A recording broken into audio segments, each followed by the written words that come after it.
Naqd 3 oy deganda uy uborka qilaman. Bekorga aytishmas ekan, bolali uy bozor deb o'rtoqlar, uyimni ahvolini qaranglar. 3 kunda shu ahvolga keldi. Toshkentga kelganimizga 3 kun bo'ldi. 3 kunning ichida uy shu ahvol. Magazinda ishlari bilan bo'lib, ko'payishib, chilla chiqarib, shunaqa qilib Farg'onada qolib ketdik va 3 oy deganda Toshkentga uyimizga qaytib keldik. 2 kun bola bilan uy yig'ishtirishda eplanmadim. 3-kun va nihoyat epladim. Yaxshi ham Raya universal очистители bor. Ishimni shunaqa yengillashtirdi. Chirk bosgan, dog' bo'lgan idishlarimni to'pladimda 2 qoshiq Raya solib qaynab turgan suvni quyib qo'ydim. Qolgan ishlarimni qilgunimgacha bu idishlar ham o'zi toza bo'lib qoldi. Bilasizlarmi, o'rtoqlar, Rayani любой narsaga ishlatsa bo'ladi. Kiyim deysizlarmi, kirmoshna deysizlarmi, unitaz vanna deysizlarmi, idish tovoq deysizlarmi, nima bo'lsa hammasiga ishlatsangiz bo'ladi. Mahsulotlaringiz tarkibini o'zgartirmasdan top-toza qilib beradi. Men uchun uborka anti-stress, shuning uchun mazza qilib hamma yoqda uborka qilaman. Spalniga keladigan bo'lsak, ko'p narsa Muhammad Yusufniki, chunki haqiqa paytida kelgan bir qop kiyimini hali joylaganim yo'q. Hamma bardak shu bolaniki. Erim akamiz yozgi kiyimlarimizni hammasini chiqardim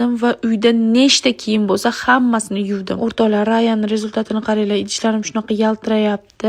Tashavormoqchi bo'lgan shunaqa ushagichlarim ham oppoqqina bo'libdi. Uydagi bor kiyimni yuvgan to'plab oldim, lekin buni yoygani joy yo'q. O'zi Muhammad Yusuf kiyimlarini hammasi sushilkani egalladi. Men bo'lsa qolgan kiyimlar qayerga yoyishdi, umuman bilmayapman. Sizlarda ham shunaqa bo'ladimi? Shunaqa paytda kiyimlar qayerga yoyasizlar, o'rtoqlar? Ota-bola o'ynab turguncha men hamma ishlarimni qilib oldim. Endi shu spalnini plysos qilsam bo'ldi. Kiyimimni ham yuvishim kerak.